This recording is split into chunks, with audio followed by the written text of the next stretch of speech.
Welcome to the first episode of the Loadout Music Podcast. I'm your host, Aaron Hurlett, and we're coming to you live from the Gaslight in St. Louis, Missouri. You know, what we're hoping to deliver through the Loadout is an ongoing series of intimate conversations with emerging and established musicians in a variety of genres. 'Cause I'm always locked and loaded. Tell them what you think about it, Mickey. Time to pull that trigger. Popular country music has dramatically evolved over the past 50 years in a format once dominated by the likes of Merle Haggard, George Jones, Waylon Jennings, Willie Nelson, and others. Today it's become more of a pop music medium.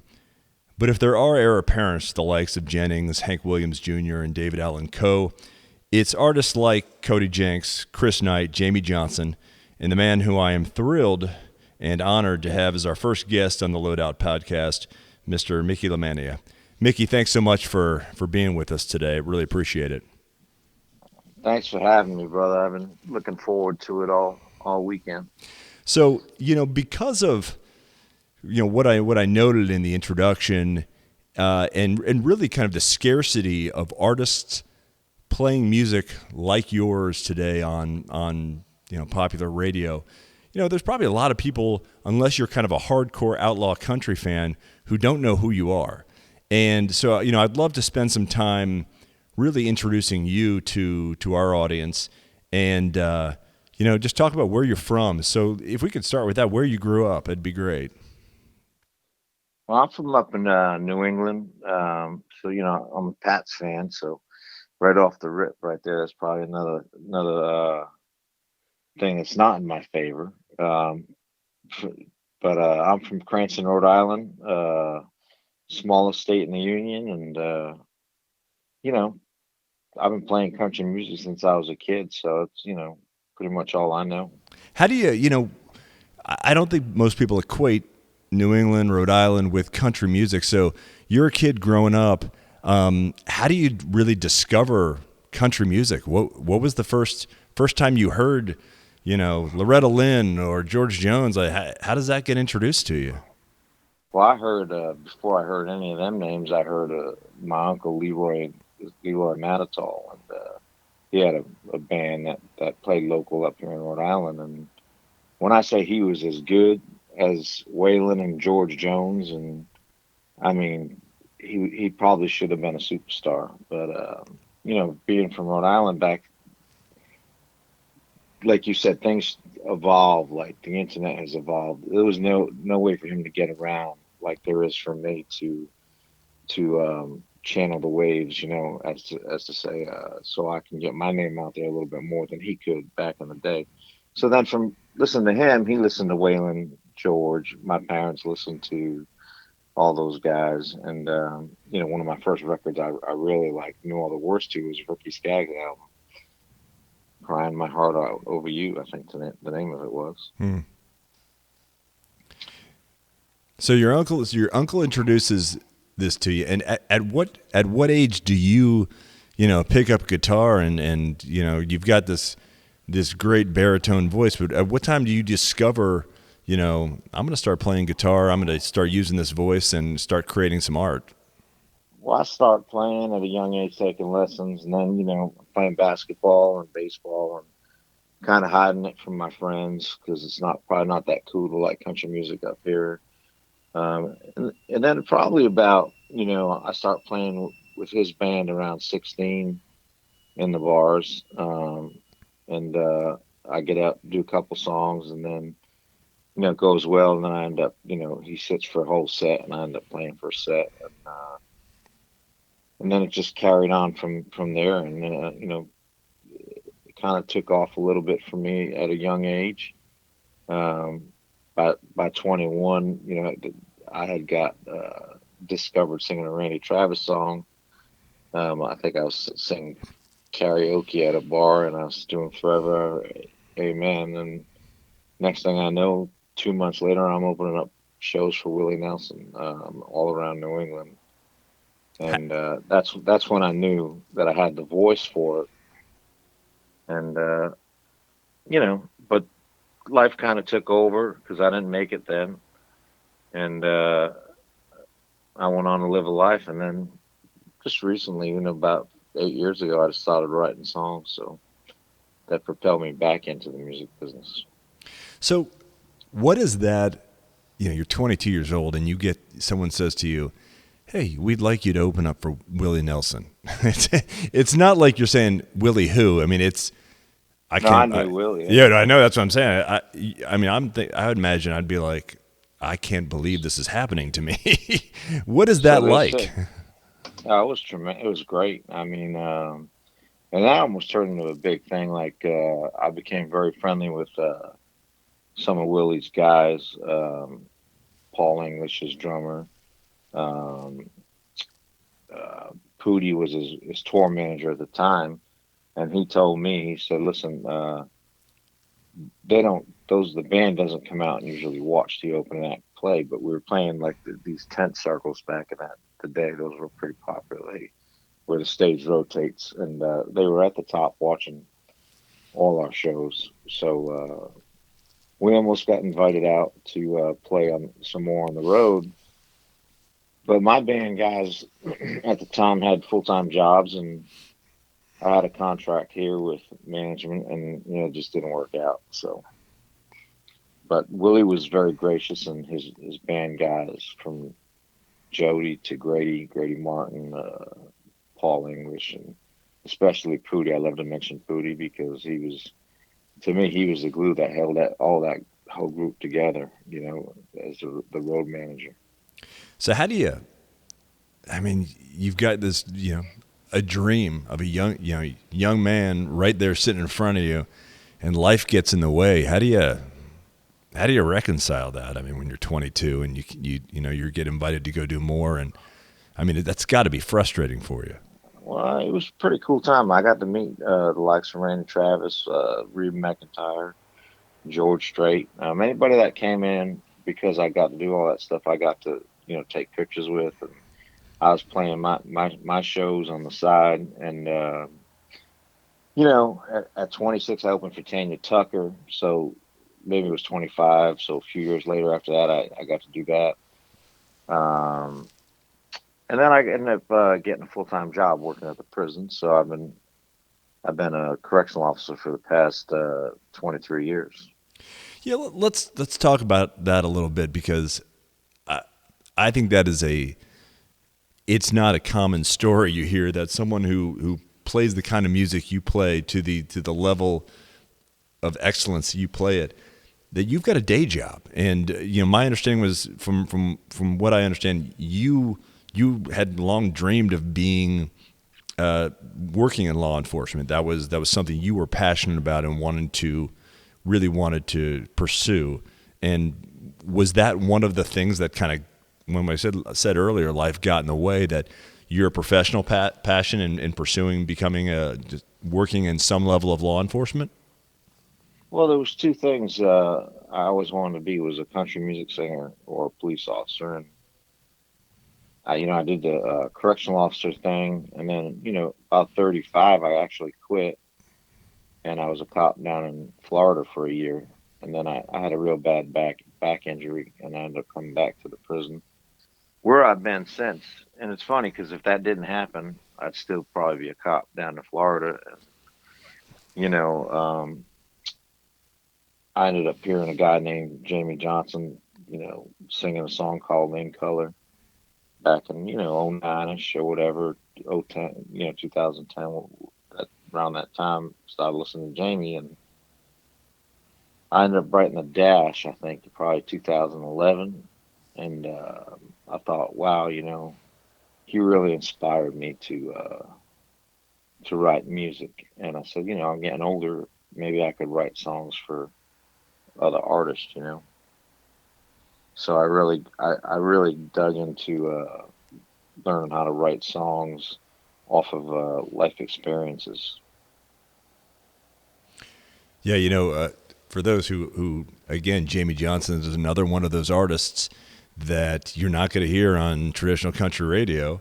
And I've had the good fortune of seeing him. I actually saw him play at an event honoring a Navy SEAL who was awarded a Medal of Honor, and it was an absolute thrill to be able to see him in a decent sized room, but a very small crowd. And Jamey Johnson is an amazing artist, and you guys have certainly similar style, similar voices. But you can tell that the content of what you're writing about is certainly informed from different places. But Jamey Johnson was also a Marine, worked in some level in law enforcement. Talk a little bit about country radio today, and half of the battle. There's so many talented artists out there, and largely it comes down to a question of visibility. And, does that talk a little bit about just your experience in the industry with particularly radio, because that tended to be historically was the primary medium to really get your voice, get your message out, and just your experience with that. Well, I think it still is. There was a little time there that I was like, hey, screw radio, I don't need radio. And a lot of artists like myself were saying the same thing. But, my thought has kind of changed on that. I think that, you still need some form of radio to get your name out there. We also have the internet, which has played a big role for me because I haven't quit my job. I've kept my job and maintained a musical career, which is pretty much unheard of, at the level that I'm at. Probably, most people think that I'd quit and gone on to music full time, but even guys I work with are like, "You still work here?" I'm like, "Yeah, I'm still working here." But I think that radio plays a role. I work with CDX out of Nashville, Joe Kelly, and they send my music out to. Right now, we work secondary radio because you're never going to get any playtime on the big stations in the big cities. Those are occupied by record labels, by the big corporations that own those stations. Sure, the iHeart radios of the world. And those DJs don't have any choice in what to play. Even if they know who Mickey Lamantia is and they like Mickey Lamantia, or they want to play Jamey Johnson, he might have more of a shot, obviously, of getting played than I will. But they're still not playing all the Stapleton stuff on the radio, and he's probably closer to the mold of fitting in. But I think it's important. I think that every outlet you can use is important, but I still think two things factor in. I think it's money. You need money, and you need to know somebody. Eventually, somebody has to give you a hand up and say, "Hey, I like what you're doing, and I'm going to give you a hand." And so I think those are two big combinations. And, as far as the pop stuff, I used to bash it a lot. And, those guys are talented too in their own right. I don't like the watered down country songs, but I'm not saying there's not a place for that either. I think that there's a place for both to have two different genres of country music. And I think it's important that they realize that they should have that. Yeah, I tend to agree with you in terms of there are plenty of talented guys out there, but and women that are playing on those popular country stations. But to me, it's more the labels in that what you hear on some of those stations we were talking about is more it's pop music. Pop country, whereas the music you're playing is more akin to, older school country music, southern rock, guys. Yeah, real country music. Yeah, exactly. And honestly, if it wasn't for serious outlaw country, I don't know that I heard you on a couple years ago. That's where I first discovered you, and it's a credit to I guess actually Little Steven Van Zandt actually started that station because I heard him interviewed about this. He wanted to hear a station where you could hear all three Hanks, is the way he described it, which I thought was a really interesting way to think about what Sirius Outlaw Radio plays. because there's kind of more modern alt country but going all the way back to Hank Sr. to Hank Jr. and everything in between. Let's talk a little. I don't want to breeze over kind of what you do on a day-to-day basis, because I think it's an important part of who you are, and I know that from listening to your songs, it informs a lot of your songwriting. So, talk a little bit about your profession, your day job, and just what is it like being a prison guard every day? Well, listen, you're one person and you walk into a block with 158 inmates, 90, half of which, my math ain't that good, but half of which come out at a time, and it's like, I think the ratio is something like 90-1 or 75, whatever it is. And people sometimes think that you go in with a gun, or, I don't carry anything with me when I don't have pepper spray. I don't have a baton, there's no gun. It's, you go in and you tell 90 grown men what to do, or, 158 on a daily basis. And you walk into these blocks, and you're not the toughest guy in there. There's always somebody that's tougher than you, but you're not going to back down from not one person in that block. And if they know that, you get their respect. You might not win, but you'll have their respect, and then they won't test you as much, But they also know that they'll lose in the long run too. So I it's learning how to talk to people. I don't go in there and think that everybody that's in there is a real bad person. Somebody could be in there for a DUI, or and get mixed in with someone who's in there for murder, or it could be a kid who's got some drug problems. So you can't go in there and think that everybody is just an evil person either. But not everybody's an angel either. So it's a tough balance of deciphering who's who and being a good judge of character, which has helped me in the music business, on reading out people or weeding out people, so as not to get burnt, So being a correctional officer is very tough, and I give credit to everybody that I work with that goes in there on a day-to-day basis. They risk their life every day.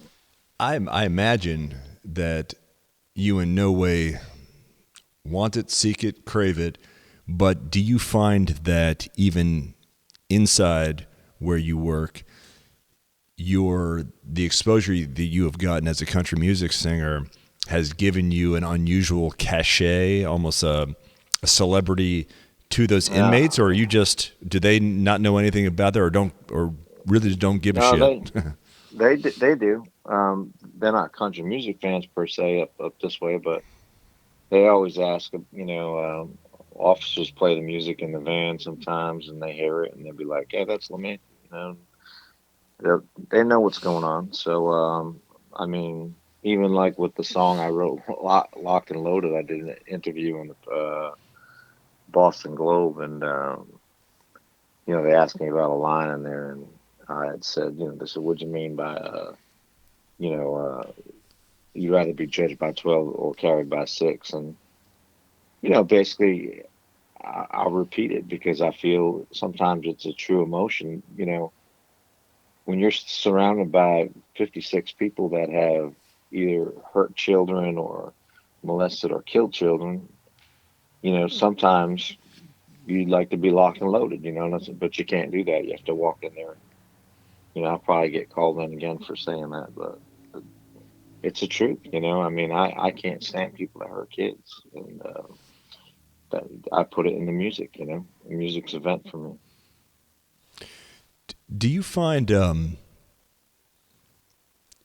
that because of those experiences, we all create art from a very, emotional, personal place.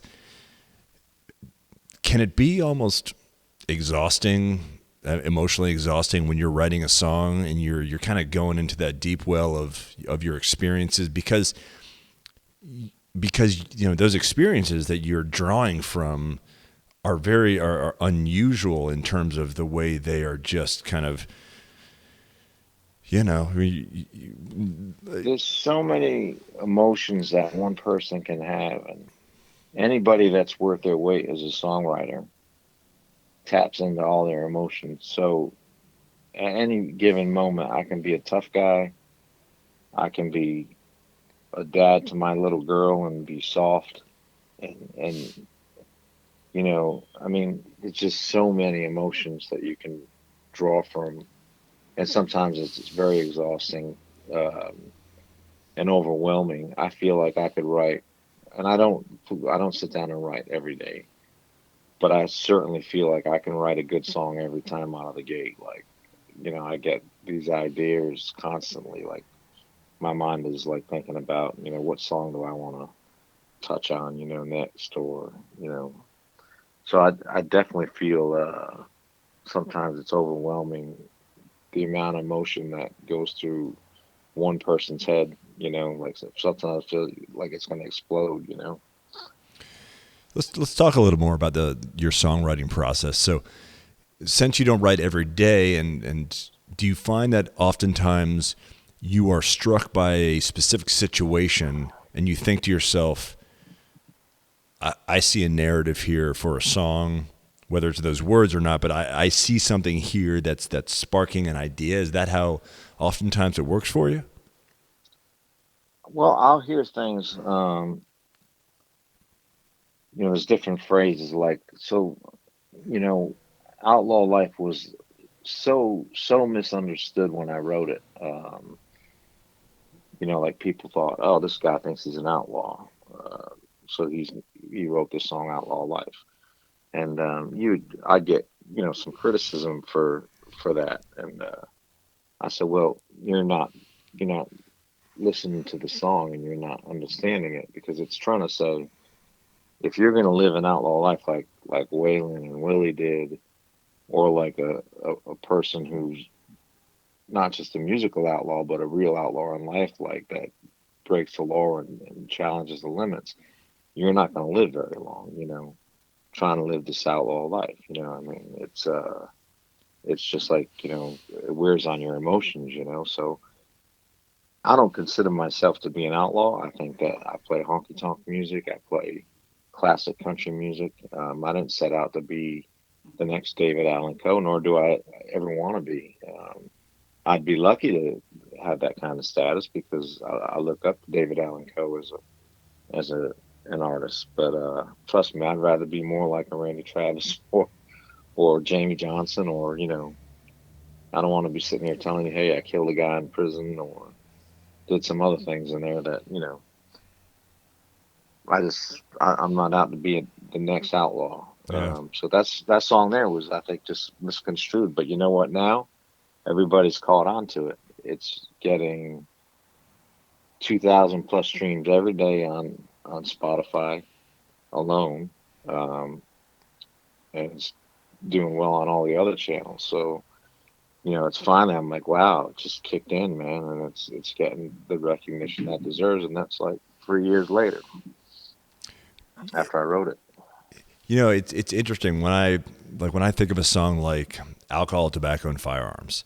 On one hand, it's got kind of the similar themes that have always kind of perpetuated country music, but on the other hand, I hear a very kind of deep political intent that you're trying to express, and actually throughout that entire record, you're talking a lot about kind of, to me at least, what I hear is government intervention and almost a libertarian kind of viewpoint where, we need to be able to continue to enjoy our freedoms that we always have, and we're starting to see, those being tread on. Is that does any of your political beliefs tend to inform some of your songwriting? Yeah, definitely. I'm a big Second Amendment person, and and I probably write, you got ATF, you get Locked and Loaded, and there's several other songs probably which I mentioned, the Second Amendment, but I try not to get political because I've been learning this, that the only thing it does, if I come out and everybody knows where I'm coming from anyway because of my music. If I just keep coming out and saying, hey, the left is this, the left is that, well, that's only hurting me. And I think everybody has an opinion. Um, but there's definitely some intent in the songwriting. Um, there's definitely some intent in that song. Yeah, and I mean, I think you actually feel it throughout that entire record, and clearly some of your other records. I want to get back to your music, but I want to touch on one other thing that I think is important for our listeners to know about. My understanding is that family and the stability of your family is really important to you, and in fact, it's actually played a role in not being on the road too much. And in fact, what I was told was that family is absolutely first for you. It's not career, it's not your music. It is making sure that you've got stability in your family. I know you have a wife and 2 kids. Talk a little bit about that, and then also just how it informs who you are as a human being. Well, listen, I think any dad worth their weight is going to say, my kids come first. Do I think that I could be out there touring and be successful and bet on myself and have a 95% chance of being successful? Yeah, I really believe that with the musical content that I've got and the songs that I've written. But I'm not going to go until, either God pushes me out there to do it, or someone reaches out a hand and says, hey, this is, and then it makes it look a little clearer, the path. Because I'm not going to put my kids' future at jeopardy and fail at it. And, I do have a good job. It's not like I don't have a job, but I'm 19, 20 years old and just saying, let me go down and kick it on Broadway down in Nashville. Um, I'm I'm 49. So what are the chances of a 49-year-old guy, breaking through? They're probably slightly better for me because of the kind of music I do. But at the same time, I'm not going to risk my kids' future. And I think sometimes that's a knock on me from in the music industry because people will say, yeah, he's doing this and doing that. And they wonder how I maybe get so many streams or so many followers without touring. But I've used every nook and cranny that I could to muster up the Facebook following or the Instagram following, or I did Whisky Wednesday shows for 3 years, building up the whole ML 750 brand that I put out there. But I'm just waiting for that right time, and then man, I'm gonna be all over it. But it's an interesting distinction in that, with the economics of the music industry today, whereas there used to be a lot of money in records, today the money's in the touring. And, so it's to a degree, it's a sacrifice you're making for the stability of your family and instead of getting on the road where a lot of the money can be made today. Yeah, but I'm making good money on a day job that's more stable than starting out and going. Let me tell you, I got signed by a booking agent, and I won't name which one, but I was making $150 to go open shows in different, like Oklahoma, Kansas. So think about that. $150 plus what I sold in merch. By the time I was done with the week, I had lost $1,500. So there's no way that you could sustain that. Yeah.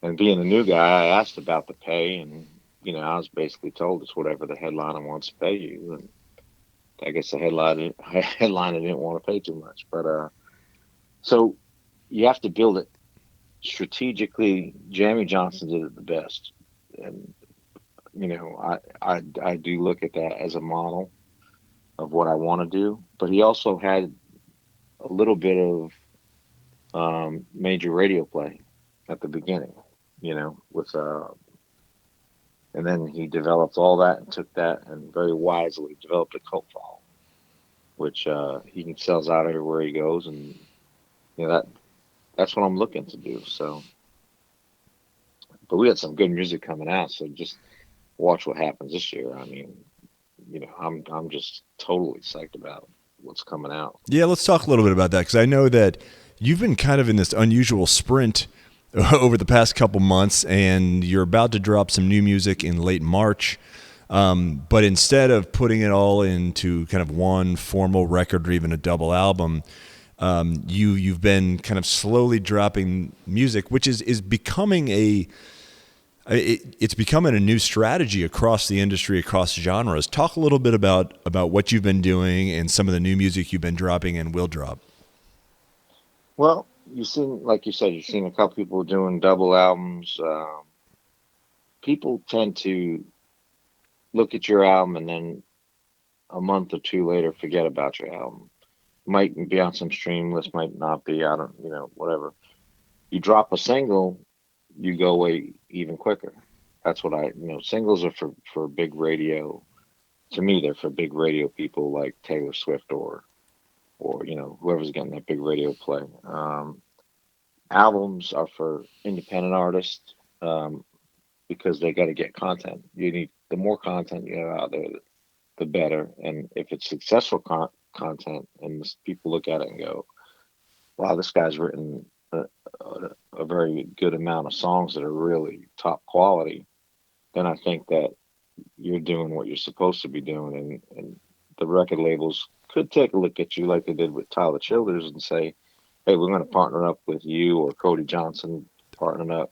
You don't necessarily have to sell your soul to, work with a record label. You don't have to work with a record label. You can tour and make money that way too. So I decided, I ended up getting with a backer and a business partner, and we just decided to get as much content recorded last fall after we dropped the last album that we put out, How Far Would I Fall? And so now we have 24 songs to release, and I'm like, well, how should we do it? So I'm like, well, let's do 6 songs over 3 months and just stay in everybody's face for 6 months. And the reason I was able to do that is because we had Randy Travis came in the studio last fall. Me and Melanie Cannon were in there, and I don't know if you heard the song that we cut. How Far Would I Fall? She sang. It was a duet between me and Melanie. Yep. And we decided to do some more work together, so we did. And Randy Travis came in, and we cut Promises on the spot with Randy Travis in the studio, and it was the most amazing experience ever. And when we got done cutting it, we sat around with guitars and we played. I played Digging Up Bones. We had the harp going. Randy was loving it. We just had a great time. We drank some wine. Randy Travis likes to have a little wine, and it was such a good time. Well, next thing you know, my producer sends some of the video over to Paul Overstreet, and Paul Overstreet sends over 3 songs. And I'm like, well, I go through, actually it was about 7, but we narrowed it down to 3. And then I got friendly a little bit with Buddy Cannon. He sent over a song that he and Dean Dillon had recorded. So we got one of those songs coming. And then I co-wrote one with Buddy, and Joe Doyle, who had a #1 hit with Alabama, in Pitcher. He's written for Reed McIntyre, Kenny Rogers, Jason Aldean, big songwriter. He wrote 23rd Psalm, and he just gave me a new one called Boy in the Water, which is incredible, by the way. It's going to probably, if I was with a label, it would be a number one hit. It's a smash song. But so I've got songs by other songwriters too, and then I got about 18 of my own that we cut. So A lot of music. very excited. A lot Yeah. of music, and we're gonna just get it out there. How do you I mean, that's got to be a kind of a strange twist for you, because you were saying earlier how you were interested in maybe starting to write songs for other people, but when you start having accomplished songwriters send you music because they hear you, they hear your voice, and they feel like they want to, give you their piece of art to bring to life. What's that? What is that like? I mean, that must be a great feeling. It's so humbling. Uh, it's unbelievable to. How would you ever say no to a Paul Overstreet or a Buddy Cannon? I mean, they're legends in the business. It's overwhelming to even think that someone like that would have something to do with someone like me, and it's so cool because I'm going to Nashville tomorrow, and I'm gonna I'm gonna go to the Jamey Stapleton show for Robbie Turner, who had played on my Every Bad Habit album. He had a car accident, and they're doing a benefit, and it's gonna be awesome in a small venue. But I'm gonna meet with Buddy Cannon down. He invited me to his office, and we got some other meetings lined up, and it's just incredible that those guys would think that I sing good enough to give me their music. Yeah, I'm it's a remarkable. It must be a warm feeling. and no one really was really cutting my songs, so I mean I don't have nobody to pitch them to. So you know, Well, that could we change just though. It could change in a well, heartbeat. we hope so, and I mean look at Every Bad Habit, The Dash, ATF. I mean we got some great stuff, but if you're not with a publishing company, no one's pitching those songs.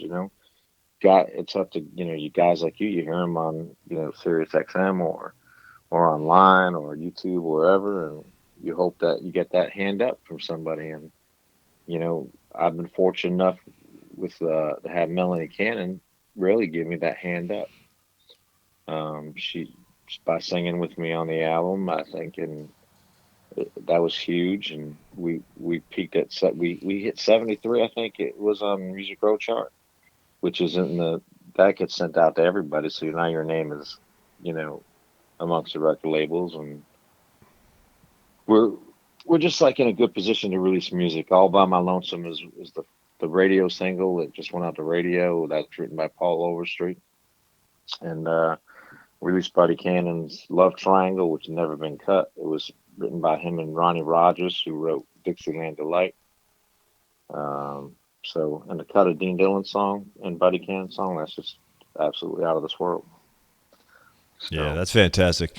It's interesting. Nashville has such a fascinating culture in that, and Chris Stapleton's talked about doing this after, he dropped out of college and he didn't know there was jobs as just being a songwriter for other people. And, it seems like Nashville has buildings where they just got rows of people that all they do is churning out songs for other people. And it's an interesting cottage industry the way it's lined up there. So when you record, do you record most of your music in Nashville, or do you record elsewhere? no, I go down to most of the time I either record at Omni Studio in Nashville or at Benchmark. And I mean, there's a lot of history in both.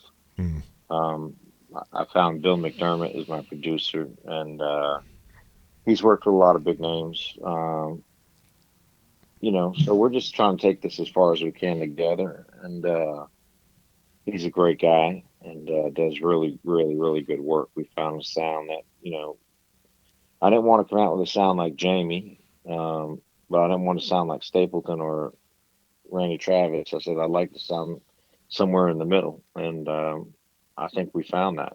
So I'm very happy with you have to. I think you have to. You don't have to record there. I mean, obviously Sturgill says no, you don't.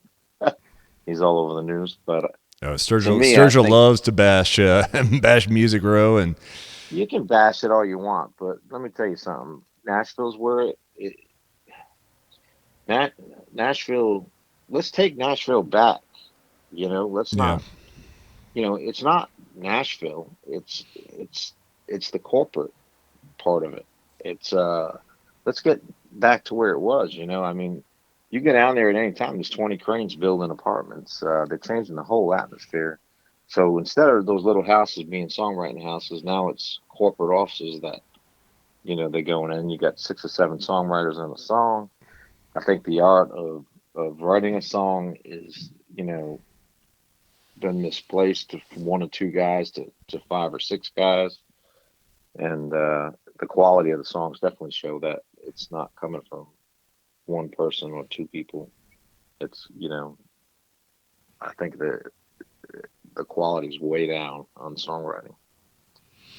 Yeah, and yet there's still some good artists there. I mean, and you're seeing an interesting diversity of the music that's coming out of Nashville. For instance, I'm going this Thursday to see the Warren Treaty, which is a couple that kind of comes out of soul music from churches, but they've infused some country and Americana and even a little bluegrass into their music, and they're playing at the Ryman, at the Ryman this week, and seeing them on Thursday, and it is interesting to see.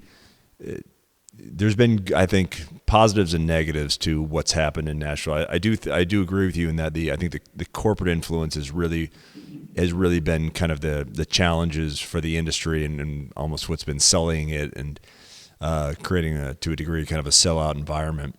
And you mentioned this earlier, the evolution of Sturgill Simpson's sound.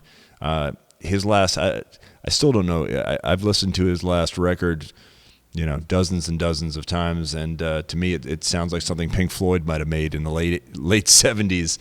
It's a very unique record, and he's obviously taken a real unique road to where he's going.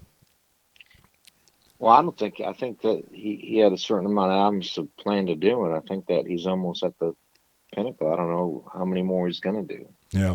But I think that he makes a lot of sense in this regard.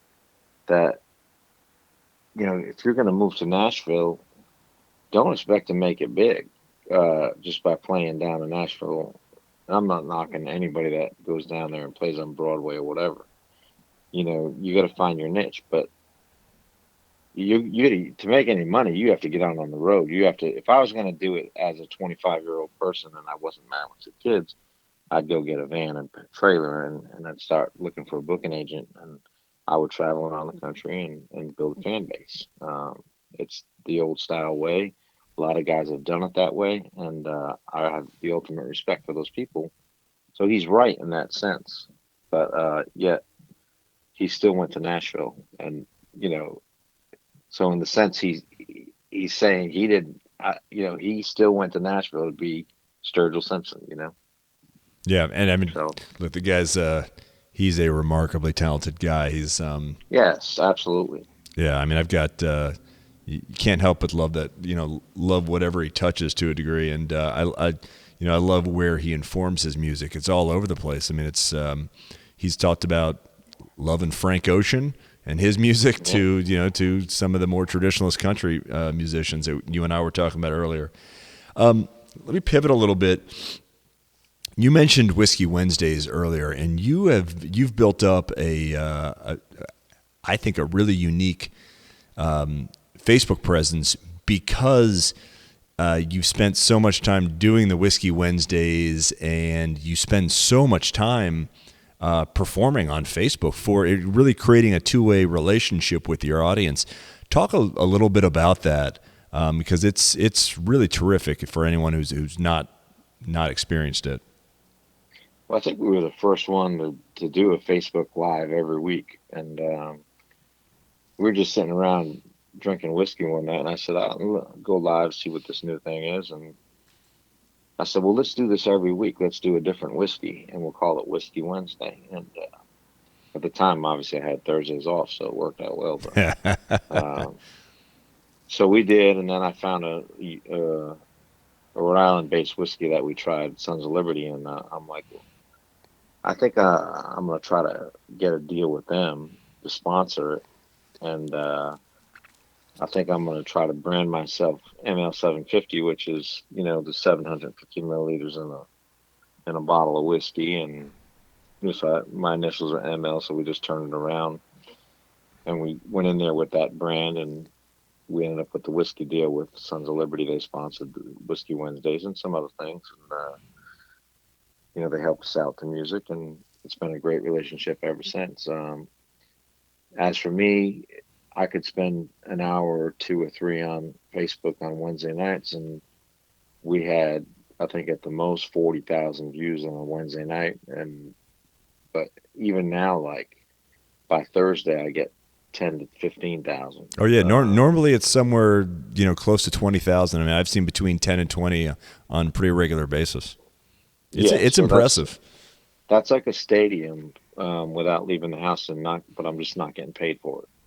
But I'm getting that recognition, and my name is out there, and the music is out there, and it was more important for your face to be seen around the country rather than just here in Rhode Island, which is not going to do anything for you, So it was a very important part of the process of getting to where I am right now. And